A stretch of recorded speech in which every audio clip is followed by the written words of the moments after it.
Assalamualaikum warahmatullahi wabarakatuh.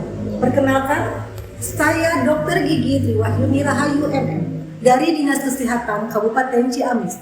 Saya mengikuti Lomba Inovasi Daerah tahun 2025 Kabupaten Ciamis kategori ASN Inovasi Tata Kelola Pemerintahan Daerah. Sesuai dengan tema yaitu inovasi berbasis kemandirian, mendorong percepatan peningkatan kesejahteraan masyarakat. Saya ingin berbagi tentang inovasi saya yang berjudul Analisis SWOT Model Bisnis Kanvas dalam mendukung integrasi layanan primer untuk peningkatan kesehatan masyarakat.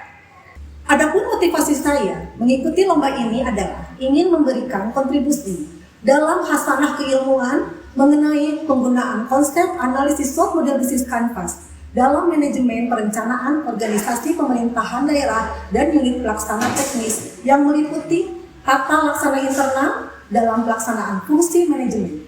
Diharapkan dengan penerapan konsep analisis SWOT Model Bisnis Kanvas dalam penentuan strategi perencanaan integrasi layanan primer tercapai tata kelola organisasi yang baik atau good corporate governance dan tata kelola klinis yang baik atau good clinical governance di UPTD Puskesmas Panjalu. Sesuai dengan arah kebijakan Peraturan Menteri Kesehatan Republik Indonesia Nomor 19 Tahun 2024 tentang penyelenggaraan Pusat Kesehatan Masyarakat dan Keputusan Menteri Kesehatan Republik Indonesia Nomor 2015 Tahun 2023 tentang petunjuk teknis integrasi pelayanan kesehatan primer. Ada 3 pertanyaan penting dalam penyusunan perencanaan strategis. Yang pertama, where are we now? Di mana posisi kita saat ini? Where are we going? Yaitu kemana arah pengembangan yang kita inginkan. Yang ketiga adalah how do we get there? Bagaimana kita dapat mencapai posisi pengembangan tersebut? Dalam menyusun perencanaan strategi diperlukan pengembangan model bisnis. Model bisnis Kanvas yang dikembangkan oleh Alexander Osterwalder dan Yves Wigner pada tahun 2004 merupakan suatu model bisnis yang dapat memberikan gambaran dengan mudah suatu organisasi atau perusahaan dan mampu mengurai kompleksitas dari bisnis yang rumit melalui 9 elemennya. Juga mampu menggambarkan keterkaitan antara satu elemen dengan elemen lainnya. SWOT Model Bisnis Kanvas sudah banyak digunakan dalam hasanah keilmuan mengenai pelaksanaan manajemen strategi. Antara lain, tersusunnya buku SWOT Model Bisnis Kanvas untuk rumah sakit, cetakan 1 dengan penerbit Unisba Press pada tahun 2022, dengan penulis utama Dr. Gigi Triwahyuni Rahayu MM, Dr. Agus Hadian Rahim, dokter spesialis ortopedi spine, Fix M. Epid M. Hakes, dan Dr. Sri Suwarsi SE MSI CGAC HCM.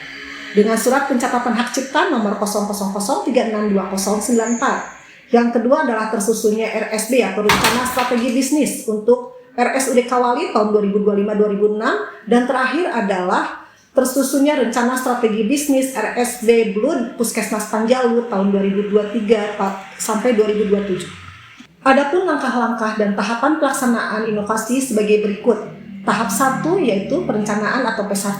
Pertama, melakukan analisis situasi internal dan eksternal. Kemudian yang kedua, memetakan kondisi UPTD Puskesmas Panjalu ke dalam 9 elemen model bisnis Kanvas, yaitu customer segment, customer relationship, value proposition, channel, key partnership, key activities, key resources, cost structure, dan yang terakhir adalah revenue stream. Tahap kedua adalah pergerakan dan pelaksanaan integrasi layanan primer. Dilaksanakan implementasi secara bertahap sesuai rekomendasi strategi hasil SWOT Model Bisnis Kanvas. Tahap ketiga yaitu P3, pengawasan, pengendalian, dan penilaian. Dilakukan pengawasan, pengendalian, dan penilaian terhadap aspek administratif dan kinerja melalui kegiatan supervisi, monitoring, dan evaluasi terhadap pelaksanaan ILP. Adapun sejumlah manfaat dari implementasi integrasi layanan primer UPTD Puskesmas Panjalu yang dirasakan oleh masyarakat diantaranya: 1. Kemudahan mengakses layanan kesehatan yang komprehensif dan terintegrasi. Kedua, Posyandu ILP menjadi upaya preventif menjaga kesehatan warga melalui screening kesehatan. Yang ketiga, mendekatkan pelayanan kesehatan kepada masyarakat. Dan terakhir, memperkuat pemantauan wilayah setempat. Demikian paparan dari saya. Semoga inovasi yang saya sampaikan bermanfaat. Wassalamualaikum warahmatullahi wabarakatuh.